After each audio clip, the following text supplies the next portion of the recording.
I focused on being a better person and my dreams came true. The love part, that part's tough. What part of it's tough?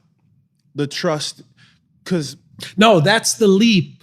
that's the leap. The trust. It's not tough. It's not tough. It's the leap. And that's where I'll get in trouble in this podcast, because people in the society are taught it's not worth the risk. It's a This big risk. podcast is telling you it's worth the risk. The leap of, by the way, you're only leaping back to where you've been. The child you were when you were born believed what I believe right now. That's what you're leaping back to. Pre-programmed. Pre the bullshit coming in from outside people who have lived in fear their whole damn life. You want to buy into that?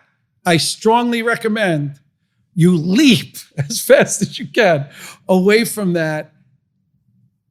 And the reason for the podcast, and I know it sounds dreamlike, I know it sounds miraculous, it is unbelievable.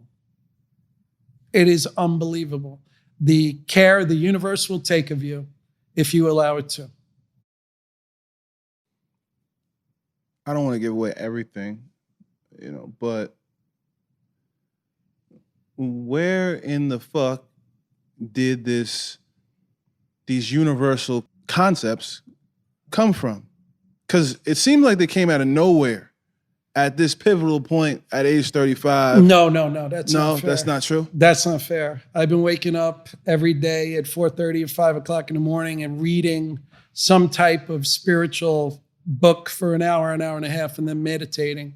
And I found an author named James Allen who wrote about 120 years ago. And I read his writings almost every day. Well, what age is this? Huh? What age was this where you found this? This was from 12 years ago till now. Okay. And I read his writings almost every day.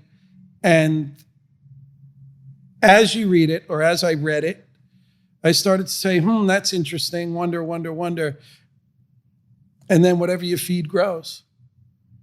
So if you feed that every day. Good or bad? Good or bad. So you start to recognize what people would call coincidences in your life that match the teachings in the book.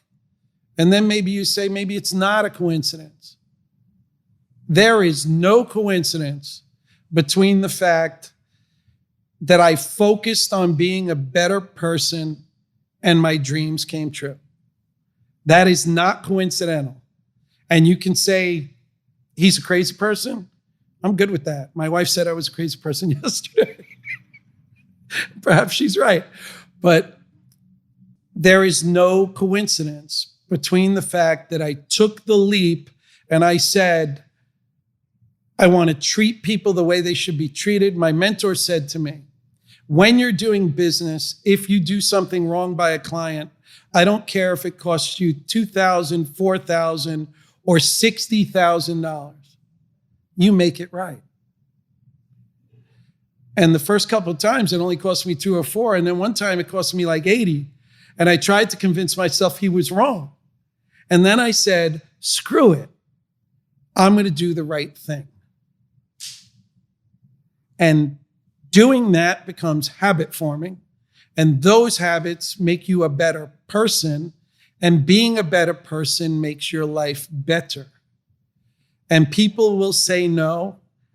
And they will say, and by the way, I'm not talking about overnight. I'm not talking about The Secret. I'm talking about ethics, caring, sharing, generosity. I'm talking about all that in my experience.